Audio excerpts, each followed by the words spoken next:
કેમ છો મિત્રો? હું રાજેન્દ્ર, સિવિલ કોન્ટ્રાક્ટર. સાઈડ પર છીએ.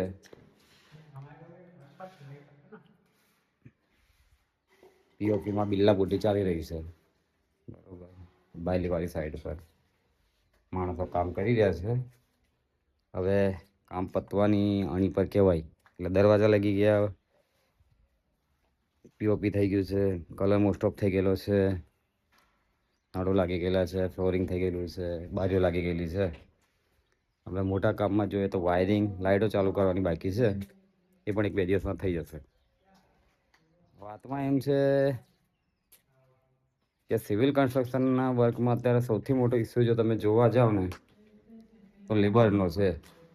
લેબર મજૂરી કરવા માટે, કામ કરવા માટે લેબર મળવું બહુ હાર્ડ. લેબર અને એમાંય પાછું કામ કરાવવું હાર્ડ. લેબર મળી જાય પણ રેગ્યુલર એમ જો કામ કરાવવું અને આપણને ગમતું કામ કરાવવું એ પણ હાર્ડ છે. એટલે ધીરે ધીરે ધંધો હાર્ડ થતો જાય છે. જ્યાં જ્યાં મેન્યુઅલી કામ છે, કામ કરાવવાનું છે, એ દરેક ફિલ્ડમાં ઇસ્યુ છે. એવું નહીં કે આમાં જ્યાં પણ કારીગર વર્ગ, લેબર વર્ગ, મજૂર વર્ગની જરૂર છે દરેક જગ્યાએ ઇસ્યુ છે. પહેલાં કરતાં નવી પેઢીમાં લોકો કામ કરવા તૈયાર નહીં. નવા છોકરાઓ સ્વિગી, ઝોમેટો, ડિલિવરી એમાં વધારે મળે તમને. સિવિલ વર્ક જેમાં કારીગર બનાતો એ વર્ક એમાં ઓછા મળે છે હવે. અને એમાંય પહેલાં જેટલું લોકો કામ ખેંચતા હતા એટલું હવે ખેંચતા નહીં. જોઈએ ધીરે ધીરે કઈ દિશામાં છે.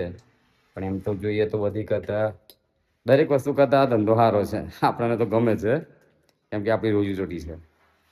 કર્મ હિ ધર્મના સિદ્ધાંત પછી આપણી રોજીરોટી છે. એટલે આપણા ધંધાને કોઈ દિવસ ખરાબ કહેવાય નહીં. પણ આ ધંધો ઘણું શીખવાડે તમને. લોકો જોડે કામ લેતા, સંબંધ બનાવતા, વાત કરતા, ચીત કરતા, દરેક વસ્તુ આ ધંધો તમને શીખવાડી જાય. જે સિવિલ કોન્ટ્રાક્ટર થઈ શકે એ બધું થઈ શકે. તમને ઘણું ઘણું શીખવા મળી જાય. કોઈ ચોપડી, કોઈ જગ્યા, કોઈ ટ્રેનિંગ સેન્ટર ના શીખવાડે એ તમને આ શીખવાડી દે.